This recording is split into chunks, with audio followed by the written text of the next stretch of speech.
destiny is a rising sun.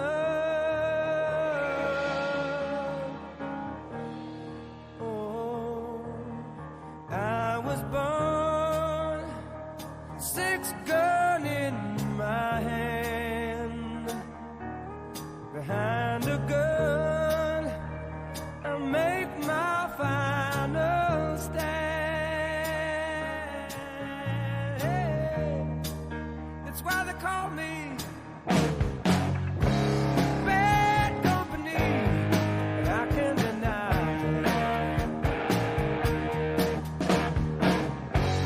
Bad company till the day I die. Till the day I die. Till the day I die.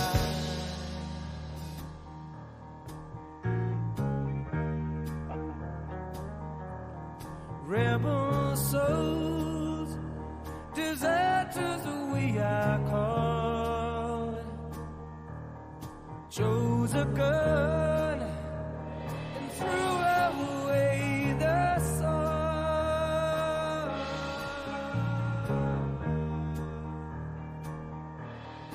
Now these towns, they all know our name. 6 gun sound is our claim to fame. I can hear them say,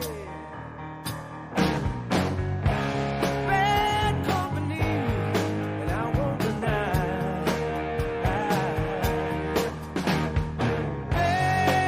Bad company till the day I die. Yeah, till the day I die.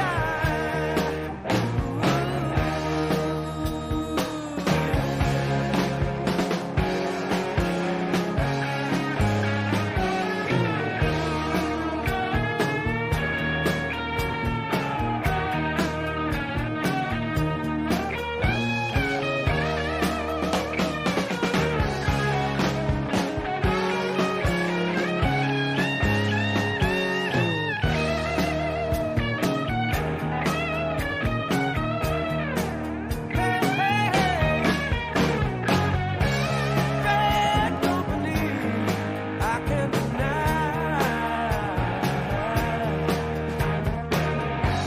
Bad company till the day I die.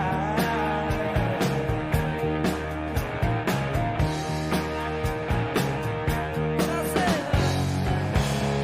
bad company. Oh yeah, yeah, bad company till the day I die.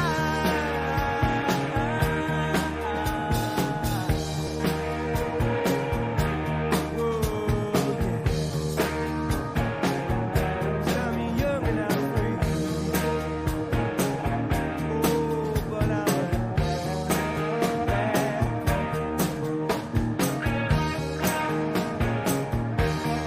That's the way I play. Dirty for dirty.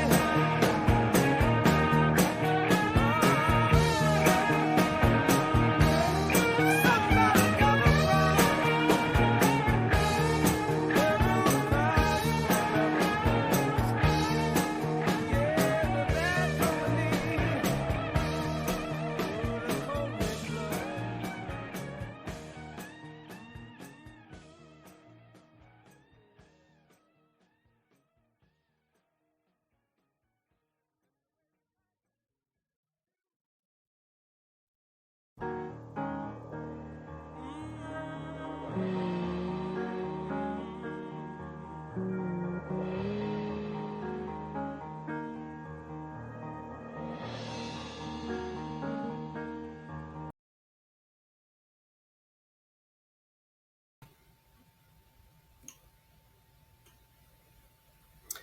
Welcome to the Business Operations Blueprint Challenge. Thank you for joining us, whether you're joining us on YouTube, LinkedIn, Facebook, or you got the special invite link welcome, welcome, welcome. We are so excited to have you here to this challenge. What is the point of this challenge? Well, it's simple. It's the business operations blueprint.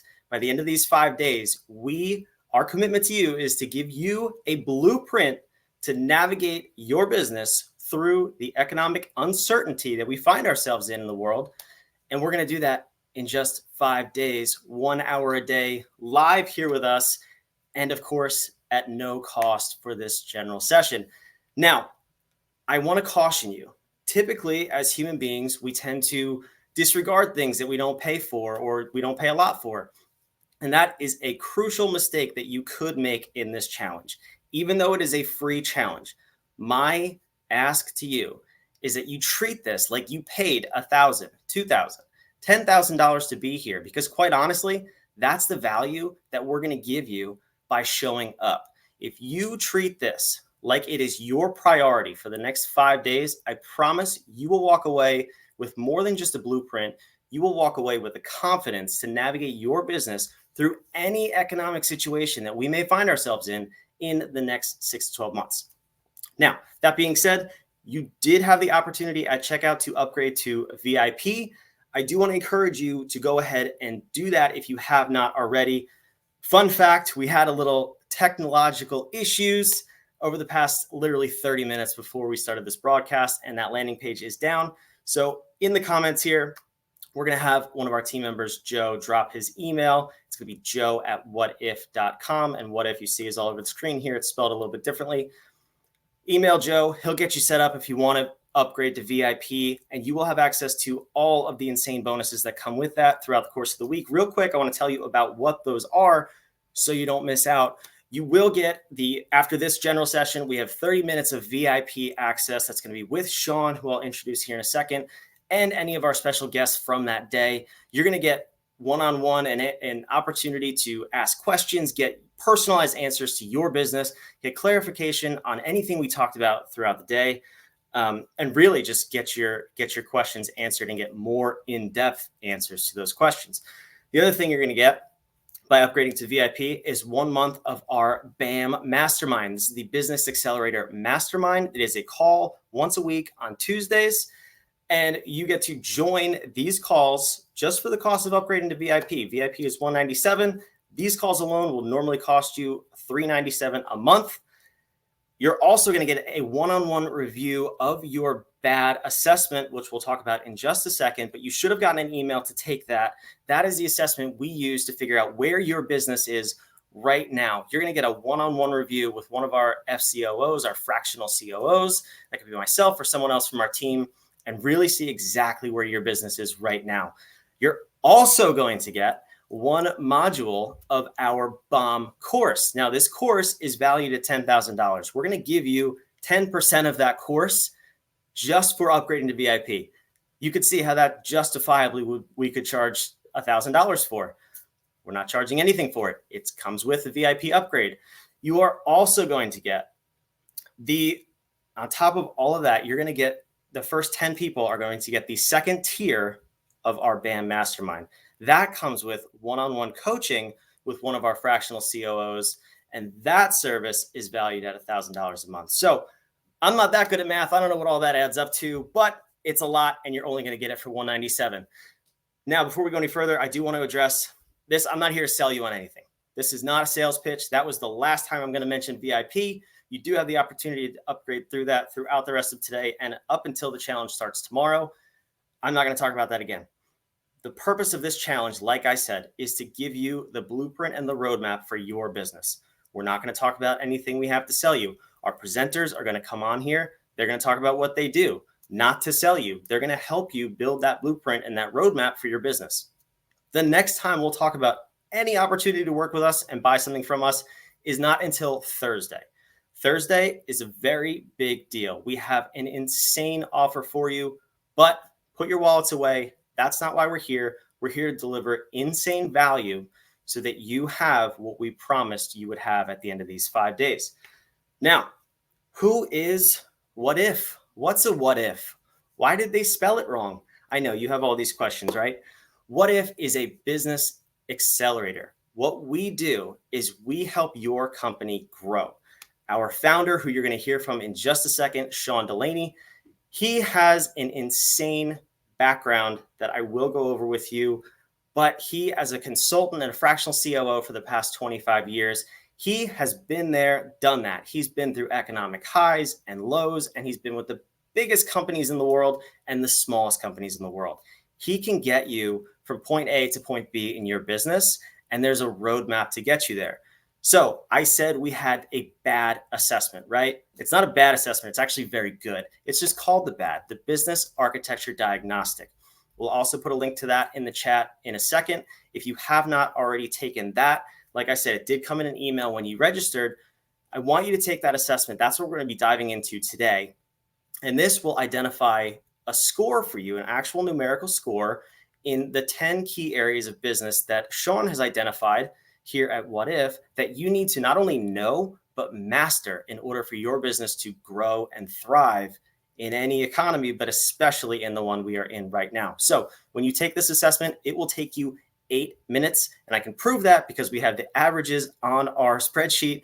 It takes people on average 8 minutes and 32 seconds to take that assessment, and you'll have the results of where your business stands this very moment. If you don't have 8 minutes to invest in yourself and your business, then pay extra close attention because we're going to get you there. But please do take that assessment by the end of today so you can go through the rest of the week and really understand where to put things. So like I said, we're going to have speakers come in. They're going to be from different backgrounds. Some are marketing, sales. We have culture and people and HR and leadership. All of these different areas. It can be really confusing to go through your day-to-day business life and even the course of this challenge without a framework to put that on. The bad is an introduction to that framework. We're going to talk about the 10 different areas of business, not all this week, but you will have that assessment that goes over those 10 areas so that when these people come in, you know what area we're talking about and where to put those tips, tricks, advice, formulas, whatever it may be. You can easily compartmentalize the different things we talk about, but you need to know where your business stands in each of those areas right now. So please go take that assessment. Link will be in the chat and we'll get that to you. Take it after the call today. Come prepared for the rest of the week. Now, finally, I want to introduce to you, like I said, my brother, my friend, my mentor, Sean Delaney. I met Sean probably about a year ago at this point, and he's one of those people where when you first meet him, you're like, this guy is a little bit different. I promise you it's in a good way. You're going to hear from him in just a second, but Sean is a ball of energy, and beneath the ball of energy is a wealth of wisdom and knowledge. And not only that, he is a teacher, as I mentioned. He can convey that knowledge in a way that makes you understand it. He can simplify business in a matter of seconds so that he can take Fortune 50 level topics and talk to a fifth grader about them. That is a skill that not many people have and that I am blessed to introduce to you here in this challenge today. So without further ado, Sean is going to talk about the companies he has worked with in just a second. I want to bring him on the screen. Welcome, please, my friend, Sean Delaney. Thank you. Thank you. Yes. Hey there. Sean here. Brandon, am I good to go? We're good to go. You are good, my brother. Take it away. I hear that description. I go, wow, I want to know that guy. And then I'm like, that it? I am that guy. I don't know. I don't need to know that guy. I am that guy. Anyway, I am so excited to be here. Have I ever been called a ball of energy before? I don't know. I'll take it. You'll also find that I have the unique ability to always turn any comments about me into a compliment somehow. So yes, I am Sean Delaney. And for 25 years, I've worked with some of the biggest brands in the world. Nike, Uber, J&J, MetLife. I'm supposed to be advancing slides. Little minor mom and pop shops that you might have heard of. And one of the things I found over my career is that all businesses are the same. They're all the same. Every one of my clients thinks they are a snowflake. They tell me, it's not here. You just need to know our culture, or you need to know how we do things around here. Then you'll understand that we're very unique. You're not. I'm sorry. But that's a good thing, because if you distill things down to the proper level and understand them, then the problem over here looks the same as the problem over here. We're all the same. As long as business is people doing commerce. These people doing a thing or producing a thing for these people in an exchange, then I understand it. You understand it. We all understand it. We like to make it bigger and fancier and more complicated because, you know, we're all masochists in a way in business, and we decide that we want to go home at the end of the day and go, oh man, I'm not gonna believe what I'm doing. Okay, all things are the same. And so I developed a system to handle these problems. But what I found was something very unique. I could unravel some of the worst entanglements in an operation. I could create the smoothest operation. I could reveal the clearest strategy, the most compelling vision. I could make operations run like a Swiss watch. Credit to the Swiss. I could streamline operations. I could build the world's most beautiful, empowering, motivational corporate culture in the world. And if I didn't fix all the things that were connected to those things that I fixed, they'd be broken in 6 months to a year. Why is this? A couple of things. I know we could say, well, big business is stupid because we all know that. No one of us is as dumb as all of us. Any groups of people get very dumb. So let's not take shots at big business, right? But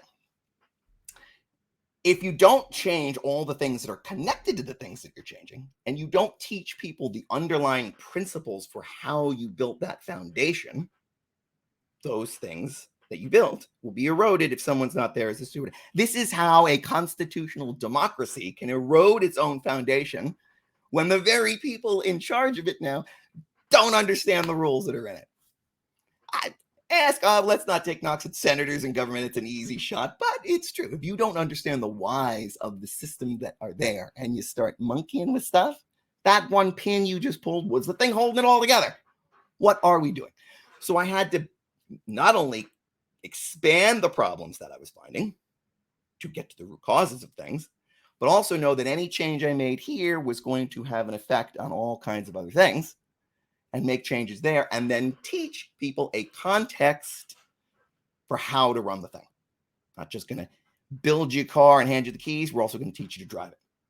So that's what I started to do when I found that was a very good way to make lasting change, right? I had to train these people because I could teach how to fly a plane, and in good weather, you could probably keep that thing up in the air.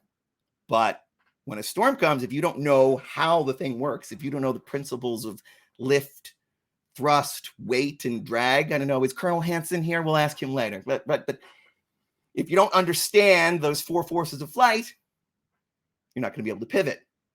So I made a system that could cover all things in all situations and make lasting change. But then the question was put to me that changed everything. And I love questions. The question was, what if you did this for small companies? Would it work? You go on and on about how all business is the same. So will it work down here? Well, it's an issue of scale, maybe. But if I distilled it to the right level, I could probably make something that works for anybody. Okay? But I had to do a whole lot of things, right? I had to give people context more than anything else. Because people are drowning in a sea of content, right? So context over content. I had to say, here's a grounding foundational model from which we can build anything we want to build. Okay? It had to be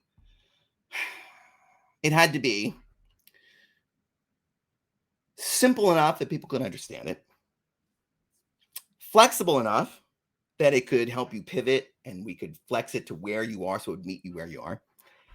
Had to be holistic enough to cover every problem that we could find, and had to be fun enough that you actually follow it and do it. So I set out to do just that, to build that kind of model that would work everywhere and get people out of that sea of content.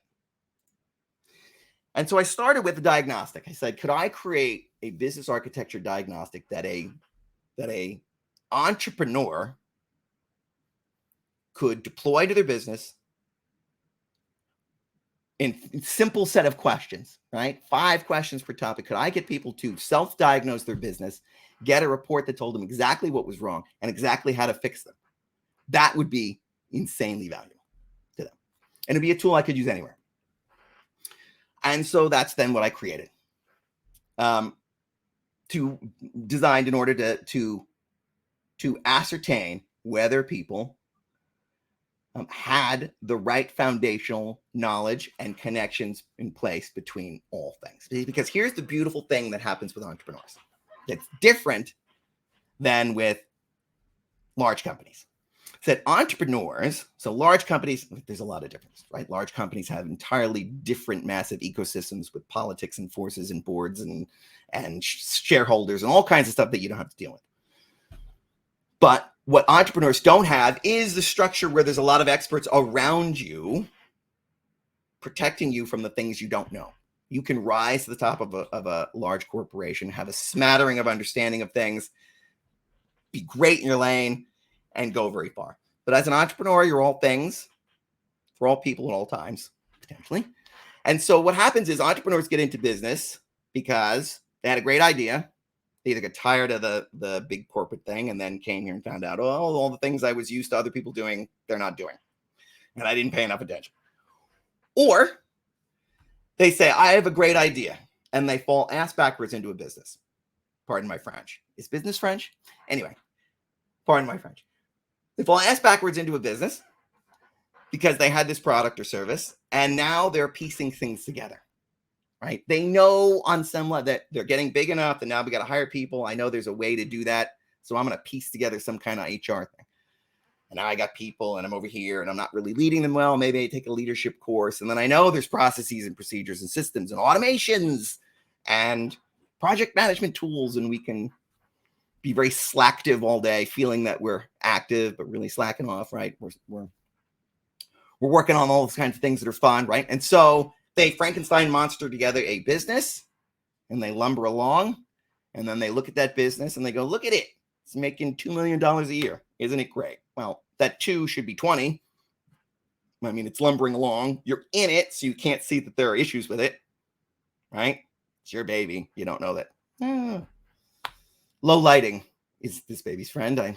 So it's your thing, right? But you've cobbled this together, and you never understood that the value in that system is between the hidden connections between each of the pieces. That's okay that you didn't see it. Most people don't see it. Like 99% of people don't see that is those leverage points and the full extent to which they go. So let's actually look at the model. See, what am I talking about? So this is the BAMF architecture. This is our model, right? The business architecture management framework is our model of 10 different areas. Strategic planning. I'll go into how I define each of these in a minute. Strategic planning, execution, time management, although I prefer to call it freedom because you don't really manage time any more than the guy in the blow up raft manages the river. All these white water. You manage yourself in the flow of it. Okay, so time management is not great. Process and automation, measurement, and then we get into change management, people management, leadership, marketing, and sales, and protection. So why are there 10? Because 10 is a good number. This could have been 12, could have been 42, could have been 12, could have been 6. Too few, and I've aggregated too many things, and these issues become and departments and disciplines become too unworkable. Too many, and it's like I don't even know. I got to master 42 things. Get out of here. So salespeople and marketing people, for example, might say, well, marketing and sales are totally different. Well, they're different. They are different. I'm combining them so we get to 10, and I'm combining them because I have worked with large institutional clients that you would think would know better, where the marketing department and the sales department not only don't really talk to each other, they don't even like each other. But this is a superstar senior VP of marketing, and this is a superstar senior VP of sales, and sales are happening and marketing is being done. So it must be okay, right? It's not. And that happens a lot. So frequently that I said, I'm going to make them one thing. So I'm going to already in the model start forcing you to think that some of these things are more connected, level 1 connections, as we call them, versus level 2 connections, which is they are connected, but it is not as direct a thing. They must be included. And level 3 is it touches it. You don't get the most leverage by by changing a level 3 connected process, procedure, discipline area as you would a level 2 or a level 1. So I'm starting to put them in. Same thing with process and automation, right? They are 2 separate different things. One is about seeing your business as a system of interrelated value chains. And the other, which is incredibly helpful, and the other is how do I make things happen on their own so I don't have to sit there and watch them. Wow, the way you describe them, they sound very different, yet they're often said in the same breath. And they should be because they're close, but they're different. Okay. And leadership and people management, people say, well, isn't that the same? That is very different. The management of people, the me watching what Brandon's doing and Brandon responding to me watching what he's doing, and the back and forth of that is much different than leadership. And you can know, and you would know this if you walk the halls of any even medium-sized organization. You know that there are people who are not in management who are leaders. And you know that there are people very high up in management who are terrible leaders. And you know that there are leaders who couldn't manage them and a team to get out of an escape room, right? Or even a conference room sometimes. So this is the model. And so by strategic planning, I'm talking about the typical things that you would talk about, like mission, vision, and core values. And the way we talk about them differently is we get very refined with people on their mission because it is a guiding light in the dark, right? We get very crystal clear on their mission and their vision set at the appropriate interval of time, and their core values as the way in which they do the things they do. And we tell them how to get leverage across the entire system here instead of just writing a bunch of words that either go up on a conference room wall or a statement, you raise your hand and salute and once a year at a conference, right? That's not what we're talking about. We are talking about mission, vision, core values. Execution is project management. You can plan the greatest race. Unless you run it, you're not running it. You're not winning anything, okay? So execution is how we execute with precision, clarity, and purpose in our business, which saves us a lot of time. So time management, so how do we say, it's really time allocation. And how do I also leverage the amount of time I'm putting onto the system and into the system? And being very strategic about that. Process and automation is, as I said, value streams. This is how you take rare earth and make it into a dory bar. And right, you are taking something, transforming it, and making something. Whether there is time, effort, supplies, materials, whatever it is, anything, and that has value. So the customer is always present in your mind when you're designing processes. I've unraveled lots of processes that existed simply for the purpose of supporting the machine around it that had no purpose. Lots of work out there in the world is being done that does not need to be done for the sake, because as a result of poor process management, delineation, architecture, without the customer in mind. Okay, so there are a bunch of value chains and then the tools that we use in order to automate those things. Right. Measurement. Ooh, we're going to spend a lot of time tomorrow about measurement. This is your dashboard, right? We're flying a plane with instrumentation. This is understanding what we're measuring the right things. Math is the path, yes. But I can't believe you can't, I mean, I cannot believe, and you would not believe, no one will believe the measures that I've seen that people are looking at that either A, they don't know what it's telling them, right? Or they're spending a lot of time and effort looking at the wrong measures. And in a corporate, in any environment, really. The other power of measurement, can't go into all the connections here, but because of time, but for measurement, also we get from people what we measure. We get from people what we measure. So there is a people management and leadership and strategy connection here where all of those things must be aligned. Right? And your processes are kicking off a lot of your measures. So all of these things have to be coordinated at the same time. Okay? But that's what we talk about when we're talking about measurement. Then next we have change management. So you got to pivot. Oh no, recession is coming. Call it a rhinoceros. I don't care what you call it. A thing is happening and we need to pivot. How do we manage that change so that it doesn't blow up everything that we have? Right? You're building the ship for all weather, not just sunny days, right? So let's make sure that we know that anytime we need to pivot, we can do so without breaking the whole system. Anytime I've been called in to fix a disaster recovery situation, or when we do disaster recovery, disaster planning, those scenarios are fun because you're coming in to an environment and you're saying, how does everything run? This is how it runs. Okay, here's a scenario. Giant thing just broke. Well, that would never happen. It happens. I ran corporate pandemic planning sessions with companies. The ones that did that were not as surprised by COVID as the ones who didn't. Because the ones who didn't said, well, that's never going to happen. Okay. People management. We talked about this. This is chain of command. This is understanding how all parts work with all parts. And this is also co-management, because my handoffs in my process are your handoffs in yours, and the customer is the end recipient. How do we work as a more cohesive team?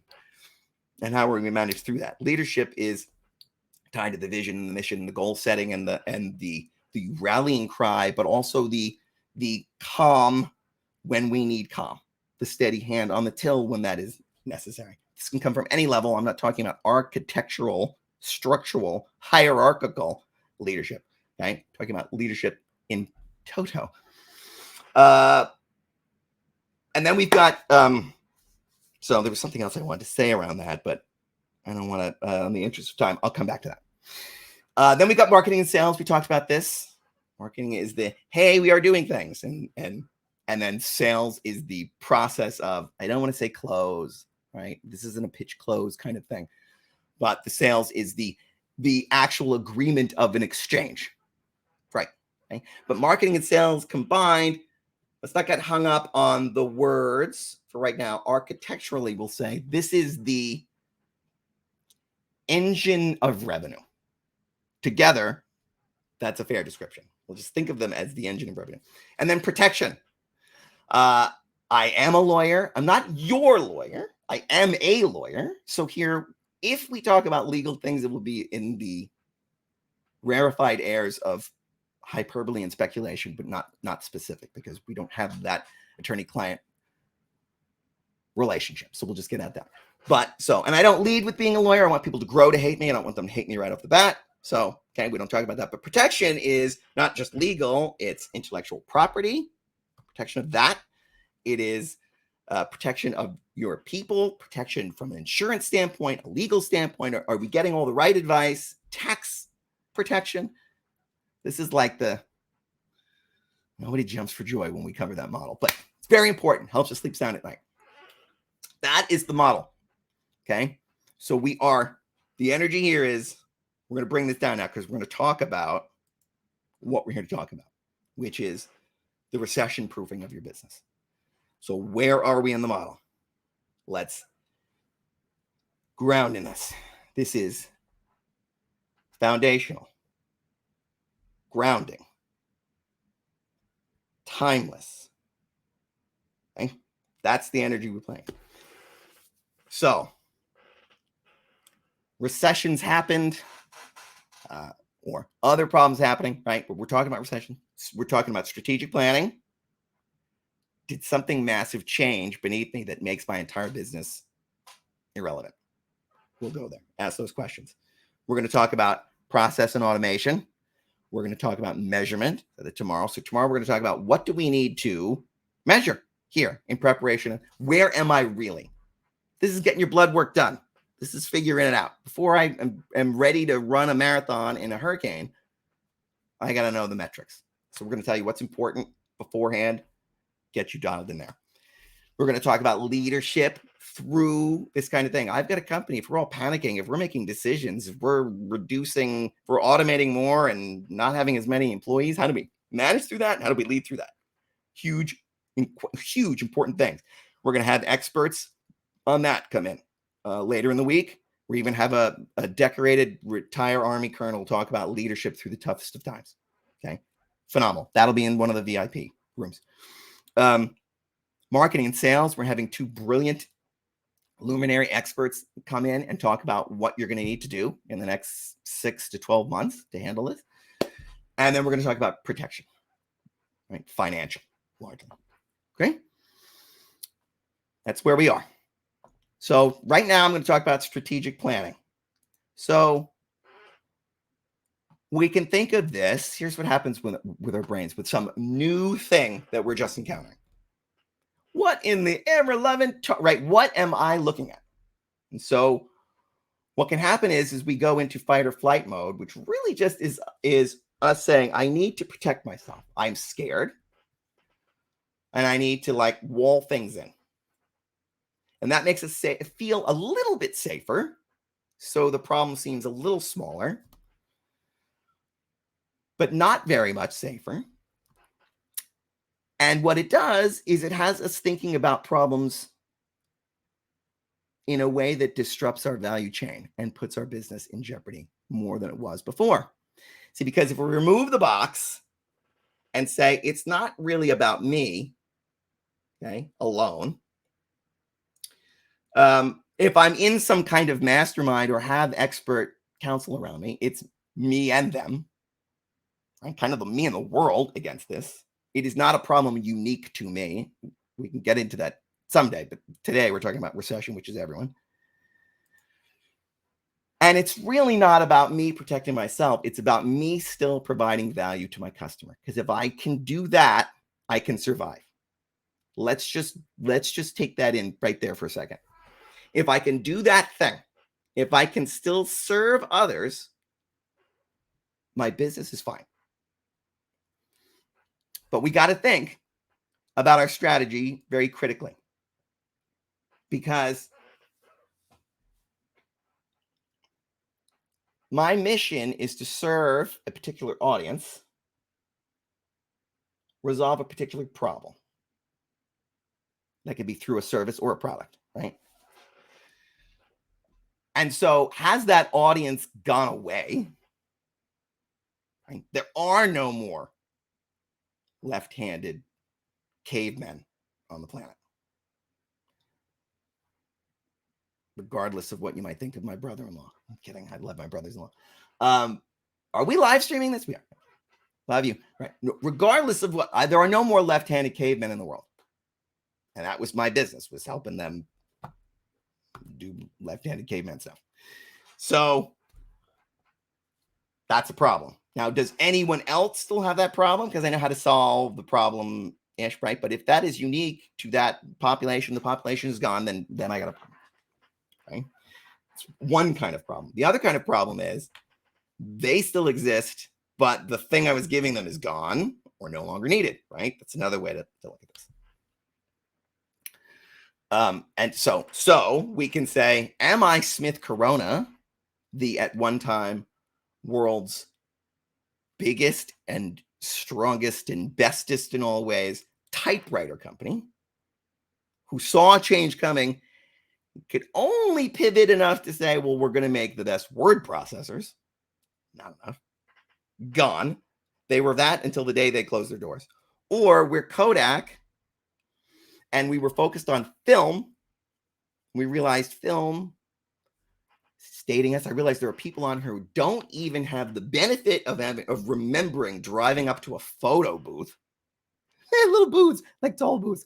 The person sitting in it, bored, listening to music. They'd hand you a packet with your pictures. You drive maybe home to look at them, maybe just 20 feet away in the parking lot to look. And then you'd look and see which of the most of them were terrible, right? Somebody's finger over it and smudged, dark, too dark. And then you get like 4 that were pretty good. Those were your pictures. And thank goodness you had the negatives because you could make copies of those. Ridiculous thing. This is their thing. That's all going away, clearly. So they had to say, it's not about that. We're in capturing memories. Better, way better, because that can move. That mission can pivot with technology. Okay. They were too dialed in before. So you have to look. Are my customers still in need of this service? Or have they changed? Right? This is, but you have to do this. A lot of people won't do this step. They'll just start to say, well, I need to reduce my expenses there, or I need to cut back on this. Well, that's you and yours, right? I can't say which because of NDAs, but I worked with an airline during COVID. And they said, oh my God, how are we going to milk money out of these people still? Right? So we'll cut back on this and we'll make this worse and we'll make it. No. If your mission is to help them travel from here to there, your mission just changed from here to there safely. Make them feel safer doing this thing. So I guess if you're going to get anyone to fly, you're going to have to give them more space, hand wipes, other things, masks, make them feel comfortable, whatever it is. That's the thing. I'm not saying, well, we don't want people touching things, so now we'll make them all have to register an app ahead of time, so I don't have to take their credit card to have them buy something. It's not. What are we doing? Okay, because they lost sight of the value chain and their end customer in what they were doing. Okay, has your vision changed? You need to look at that. With a recession coming, am I not going to be able to grow as fast as I wanted? Am I not going to be able to serve people in the future the way I wanted to? We have to adjust short term before we make any other decisions of things. And then our core values. These should not change. But look at them. But they shouldn't, because the core values is what's important to you and how your people show up for the populace that you serve. Okay, that should be fine. But those first 2 are vital. So I'm going to, that's a lot of talkity talk without any back and forth. So Brandon, I will pause there and let's see if there's any comments from people saying, what are you talking about? Stop there. Could you go back here? Let's see if we can get some questions that I can address. And if not, then I'll talk to you. We don't have any questions yet. I also didn't invite people to drop questions in the comments. So please, if you're watching this live, drop your questions in the comments. We have a number of people watching on all platforms. We are live in 8 places right now, which is crazy. So widely do that. While they do that, I'd say, so yes. Our mission this week, or my mission this week, is to ground us in the certainty of the model. This works everywhere. We're not going to get lost. We're going to know where we are. We're going to have common understanding. We're going to get somewhere. I want to fuel your mind with new information. Here's ways to look at these things, right? And then spark new ideas by constantly questioning what if? What if the world isn't what I think it is? What if things don't have to be the way they are? What if I can pivot? What if I will have the support to do that? Okay.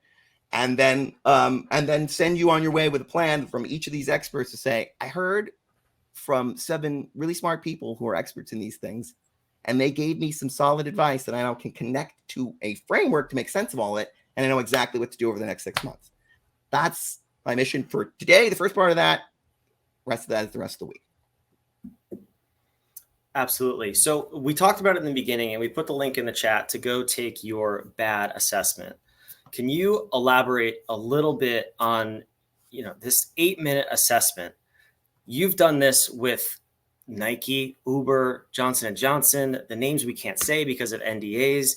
I mean, why is this tool so crucial? I alluded to it in the beginning, but give us a little background of why this tool is so important and why we're talking about all of this on day 1 so we can anchor and build that foundation for the rest of the week. Yeah, so the BAD was designed to be, solve for several problems, right?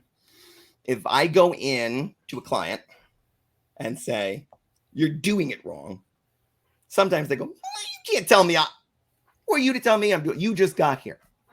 Okay, that's because they still think they're a snowflake and they don't understand that these principles are universal. So I don't want to do that. So instead I say, ask yourself these questions, because questions are everything. There are many reasons why it's called what if, but every great thing that's ever been built is a result of someone asking the question, what if? So we ask questions, powerful tools in 12 different ways. They don't just dice vegetables. You can cut this can in half, right? They're the Ginsu knives of the world. Questions are everything. So you say, well, here's some questions. Ask yourself this. And then when they come back and I look at the scores, I go, okay, I didn't tell you that you're this. You told me you're that. Now, does this description that I've given you fit who you are? The answer is yes. Then you answered it correctly. Because here, I just told you what it would look like if these were the inputs. This is what it would look like. And if it doesn't look like that, then were you too hard on yourself or not hard enough on yourself, right? Because you didn't know how good it could be, so you thought it was better than it is, right? So this gave me a way to go in there, diagnose it with, like I said, if you've done it enough, I know the questions that if you say that there's 12 other questions I could ask after that one, but if I know that one, I'm going to get a pretty accurate thing. This only happens over 25 years of asking these questions.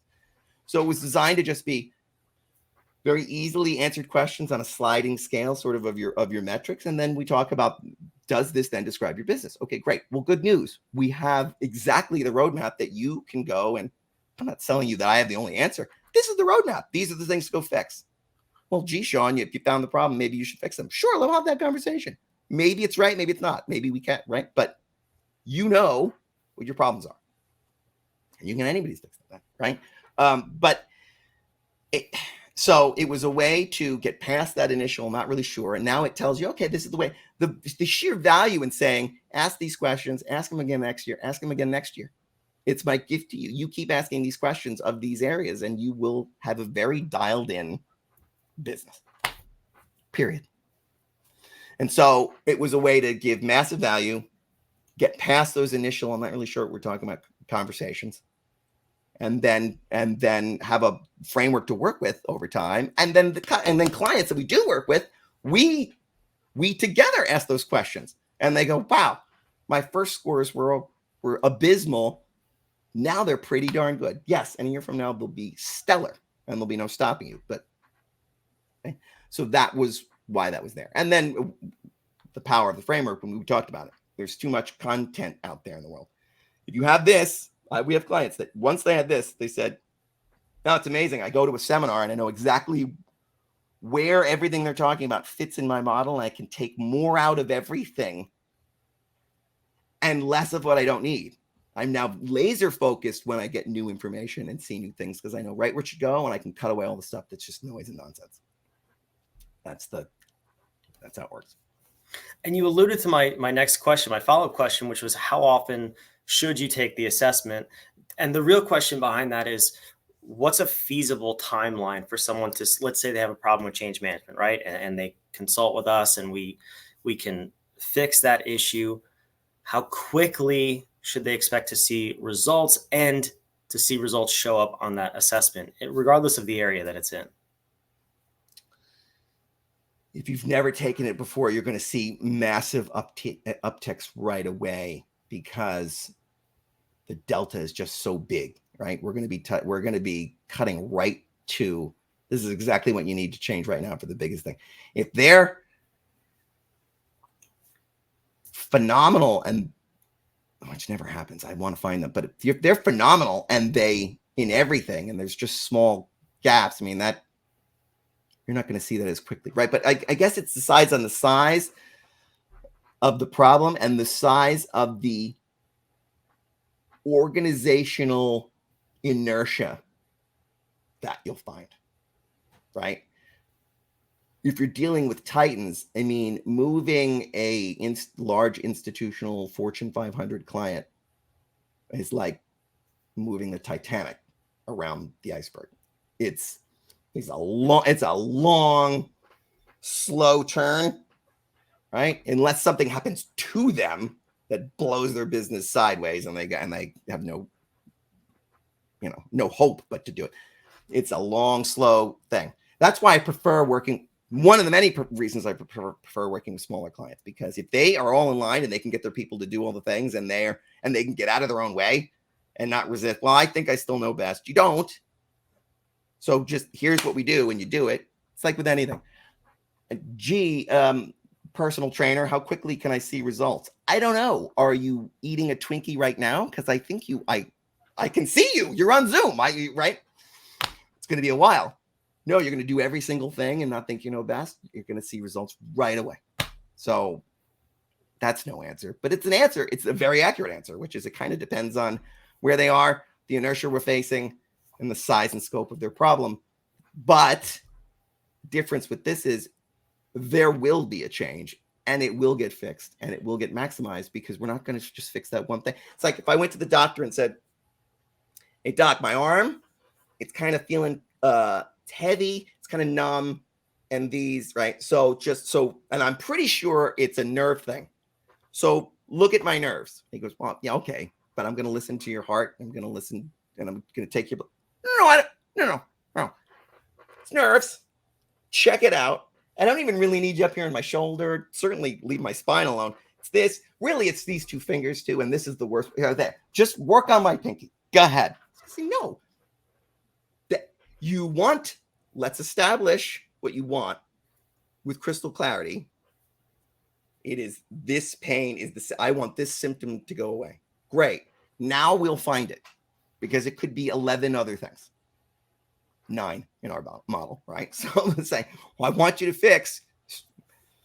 It's our people. Get in here and work on them. Are you open to it being any other thing, including also and probably you? What the probably thing? It could, if it's also could be you, we'll come in and we'll fix it, right?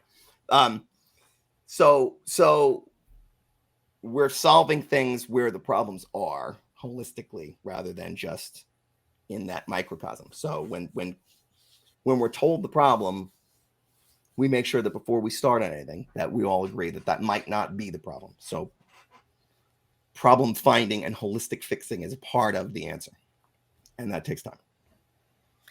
Yeah, exactly. And I guess the question that I have is, in working with small businesses in particular, and I can tell you I'm guilty of this. I've been guilty of this in the past. I was a small business owner. Why are small business owners so lazy?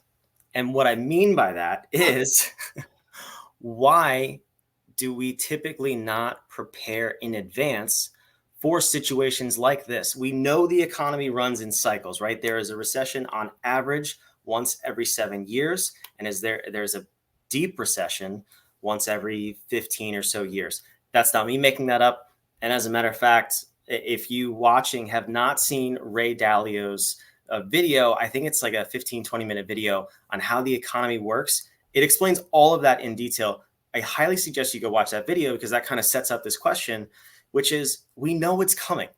We don't always know when, but we can kind of forecast it. Why are we not prepared? Why are we not doing this stuff ahead of time? Which is why this challenge came about.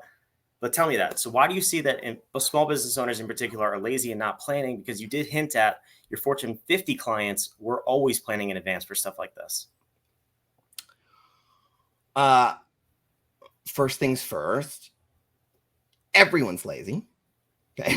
That's why I saw many of the problems I saw in institutional clients. They're lazy. They do it because they have to, because it's a machine. They're cogs. They're not making this. You know how many people make a decision in a there's the illusion of decisions. Well, I'm gonna decide to put this off till tomorrow, but it'll be done by Friday, right? Because HR needs it by Friday. Oh, no, it'll be done by Friday. No, I got my bonus to worry about. It'll be done by Friday. You're not making decisions. You're not actually in control. You have the illusion of control. It's a model for all systems everywhere, all hierarchies of people everywhere, right? You have the illusion of so they do it because corporate says we have to do it. And we have to do some of these things because why? Well, because the board of directors told us. Who told them? The shareholders or the street, right? And so we have to have an earnings call on this date. There is no, well, I'm going to push it up. That is it. And CEO and CFO will show up and look nice and speak to Wall Street. It happens. So there's a machine in place that makes them do it. Otherwise, they'd be just as lazy as everyone else. And they would do, and there are some people, so here's why. They look lazy because they're not doing the things they don't want to do or don't really know how to do. They think they're doing it. They're not doing it. I was in a professional mastermind where their strategic planning thing made me want to crawl under the desk or jump out the window, because what they called strategic planning was the hopeful plotting of numbers that looked favorable for them. My strategic plan is next time at this year, I'll have 2 million customers. That's not a plan. That's a child's birthday wish before you blow out candles. It's not a plan. You're not doing strategic planning, right? So they're either doing it, but there's no evidence of it because they're not really doing it right, or B, they're not doing it because they don't like that one. I mean, there are people that are like, oh, you'll get any two business owners together. Why are you so focused on sales? Well, it's this all this. It's because they like it.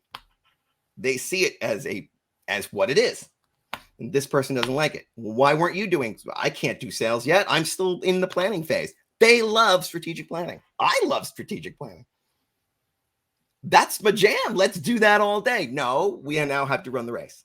And there are people that love running the race. This is why in big corporate cultures, people find their place and the runners run and the planners plan, and right? They find their places and they're okay in that place because there is an entire machine around them. Entrepreneurs don't have that. They are a massive cog in that machine, sometimes the only one. The less cogs there are, the more leverage each one has. And so they're like, well, I don't have time to do that. I've had people say, here's what we need to do in order to get your calendar totally free, focused on it. And they go, I don't have time to do that. You don't have time to make yourself more time? No, I said, that's like telling a personal trainer, I'm too fat to go to the gym to get in shape. Well, okay, right. This doesn't make sense. You have to take the time. You have to get in shape to get in shape. You've got to start the process. Let's start chipping away at things. You do have the time. So it's not that they're lazy, any more lazy than anybody else. Everybody's lazy. Big corporations have a corporate infrastructure and machine around them that forces them to do the things they need to do. It takes care of all the stuff they don't want to do, so it happens anyway. Entrepreneurs don't have that luxury. It's them and two other people, and we're split up. But they got to know, and they have to know all the things. And where they have blind spots, those are holes in their machine, and they're just not going to get as much leverage. That's it. And so, in our model, that's the power of, could be our mastermind, another mastermind, doesn't matter. But we then give you that structure. No, we are going to do strategic planning on this date. This is when we're starting it. It's in this window. We're all starting it. We drag you along. We're going to retake the bad so we have the numbers. We're going to do that. We're doing it together for all of the businesses there. And all businesses are rising then as a result. What result did you get? You're measuring that? I should measure that too. But we're going to say, for her, it is right to measure that. For you, you should be measuring this. We all should be measuring these 5 things. We got it? Let's go. Okay. Did I answer your question? I don't know. I think I was just riffing now. Like this is just the guitar solo at the end. I don't know. You gotta love it. You did answer the question. And I think, and you also touched on the other key point, which is if you made it this far, right? And you're like, okay, I see how there's a model. I see the importance of the model. And I see how I've never looked at any of this stuff in my business. The next, I guess, overwhelming step. Looked at each of them as individual silos. Right. Or as a discipline that is connected to one or two, but not all areas. You didn't inject the right dye into the organism to see where it all, right? When you inject dye in and you see it proliferate the system, just how far it goes. If you don't fully understand that web, you're tugging at strings that are having some downstream problem and you think it's something else. Man, that light keeps going on and it's bothering me. You're flicking the switch. All right. So anyway. Yes. And the point of that is the excuse, I'm too fat to go to the gym, right? That you mentioned. We take the bad, we get our assessments, and then I don't have time. I don't have time to run my business like a COO. I'm already doing all this and all that, regardless of how many employees you have.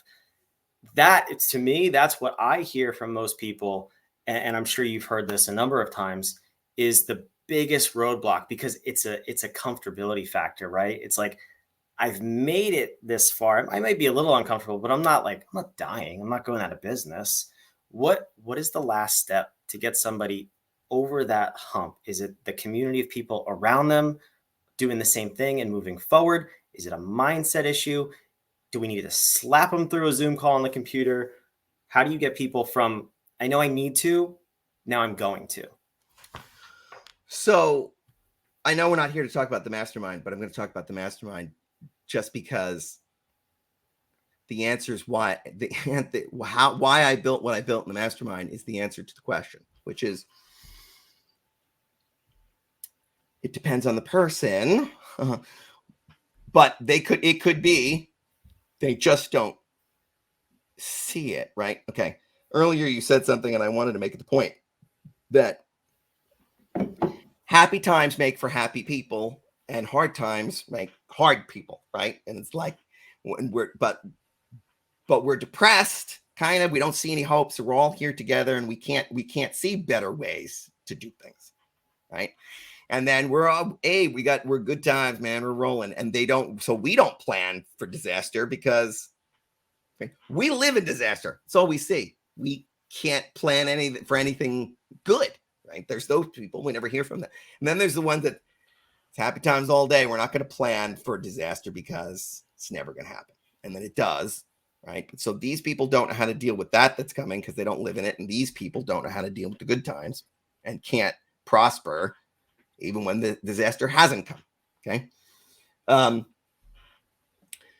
so to get people over the thing, there are people where you need to break their model of what is holding them in, get them out of the long iron hallway, right? To say, there is something else. You're not seeing this right. Then there's the people that don't have the energy. They don't have the mindset, right? So we have experts that are coming in here dealing with your energy, your health, your mindset, because people are going to come. Because just like with the architecture, when I said I can't talk about marketing without talking about sales. I can't talk about leadership without talking about vision, right? So I can't talk about this unless I talk about this. And so if we built an entire business model for people, say, apply this anywhere, you're good. And they go, oh, that's great. If only I could, because I have a terrible relationship with my wife. My energy's in the toilet. And I'm sweating when I look at food. Like I'm out of shape. I'm dying over here. So none of that matters. Then we will have paths and ways that you can handle that too, because we know it's all connected. And so whatever that leverage point is, to get people to see what could be and to help bring them there, we're going to do it, or we're going to try.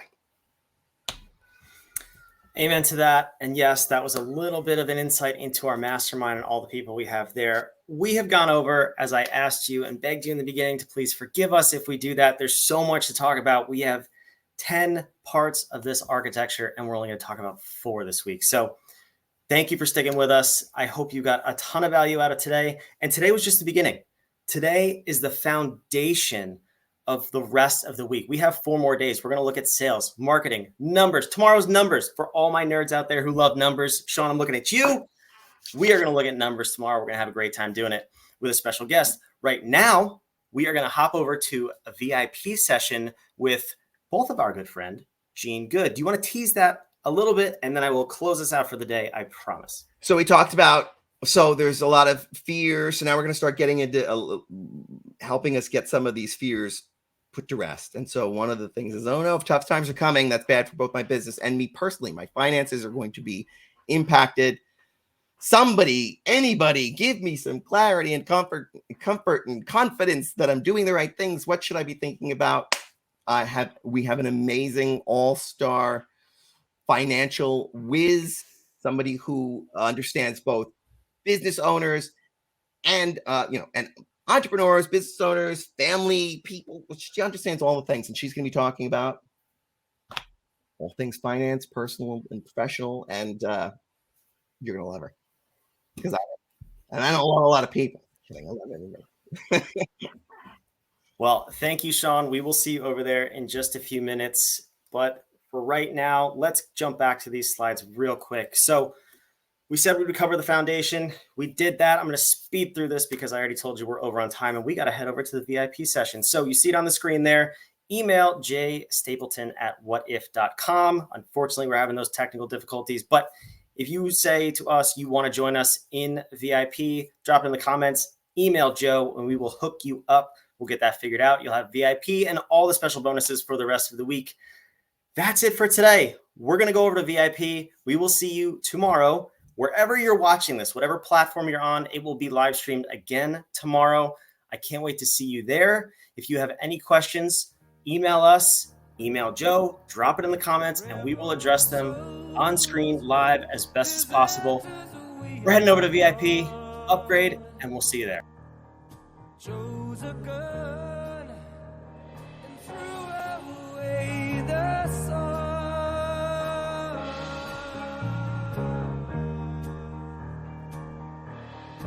Now these towns, they all know our name.